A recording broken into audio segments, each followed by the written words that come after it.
ரூ. 2 கிடையாது. ஏற்கனவே 27 லட்சத்தை வந்து அண்ணாமலை தொலைச்சிட்டார். இதுக்கப்புறமா அந்த 27 லட்சத்தை 3 லட்சம் வட்டியோடு சேர்ந்து வாங்கி அந்த 30 லட்சத்தையும் திருப்பி வந்து ஒரு வீடு கட்ட போகிறோம், நான் வீடு வாங்க போகிறோம் அப்படின்னு சொல்லிட்டு அந்த பணத்தையும் தொலைச்சிட்டாங்க.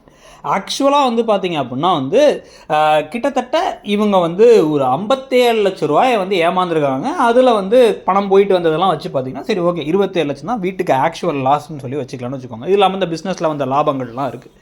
இப்போ இவ்வளோ பெரிய பணத்தை தொலைச்சவங்க நம்ம பணத்தை எடுத்து வந்து ஏமாற்றிருக்கானுங்க. இதெல்லாம் தெரிஞ்சதுக்கு பிறகு இதுக்கு ஒரு சொல்யூஷன் கண்டுபிடிக்கணும்ல, இதுக்கு என்ன தீர்வுண்டு. ஆனால் அதெல்லாம் நீ கண்டுபிடிக்கிற மாதிரி எபிசோட்லேயே இல்லை. முழுக்க முழுக்க அதை தான் நம்ம வெயிட் பண்ணுறதே. அதாவது ரோகிணி மாட்டினதுக்கு பிறகு என்ன நடக்க போகுது, இந்த பிஸ்னஸை வந்து 3 பேருக்கும் சொந்தங்கிற மாதிரி சொல்ல போகிறாங்களா, எங்கள் பணத்தை பிரித்து கொடுன்னு சொல்ல போகிறாங்களா, ஏமாந்த பணத்துக்கு என்ன செய்ய போகிறாங்க, பணத்தை ஏமாந்தது 30 லட்ச ரூபாய் ஏமாந்துவிட்டு இப்போ என்ன பண்ணுறாங்க அப்படின்னா ரோகிணி வந்து நான் உனக்காக எவ்வளோ செஞ்சேன், நீ எனக்காக என்ன செஞ்சேன், இப்படி எனக்காக நிற்கவே இல்லைன்னு சொல்லிட்டு அவங்க ஆதங்கப்பட்டது நியாயம் தானா.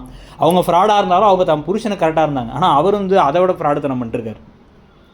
உடனடியாக வந்து இவங்க கிளம்பி வீட்டை விட்டு அவள் போயிட்டாங்கிறத போய் சொன்னால் ஒன்றா அது போனால் போட்டோம், அவள்லாம் தேடி நீ எங்கேயும் போவேனா, என்ன பெரிய பேக் எடுத்து போனாலாம், இல்லை சின்ன பேக் தானே அப்போ வந்துருவா அப்படின்னு சொல்லிட்டாங்க. அதே மாதிரி நம்ம ஏற்கனவே சொன்னோம்ல, தமிழ் சீரியல்களில் எப்போயுமே வந்து திருப்பி அனுப்பி விட்ருவாங்க அம்மாவே அப்படின்ட்டு. அதே மாதிரி ரோகிணியோட அம்மா வந்து என்ன இருந்தால் நீ பண்ணது தப்பு தானே, அதனால் விடு, அவங்க கோவப்பட்டாங்க, அவங்க வீட்டு பிள்ளையை அவங்க எப்படி திட்டுவாங்க, நீ கிளம்பி திருப்பி போயிடு அப்படின்னு அனுப்பிவிட்டாங்க.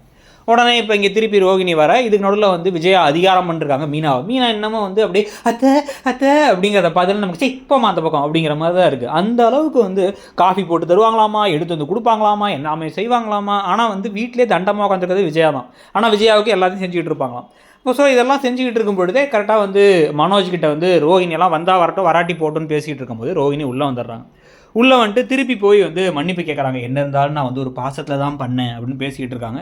அதுக்காக என்ன என் பிள்ளை என்ன சொல்கிற நீ அப்படி இப்படின்னு இவங்க பேசுகிறதோட இன்றைக்கி எபிசோட் முடியுது. எதிர்பார்த்த மாதிரி இல்லைங்கிறதான் உண்மை. உங்களுக்கு என்ன தோணுச்சுங்கிறத சொல்லுங்கள். தேங்க்யூ.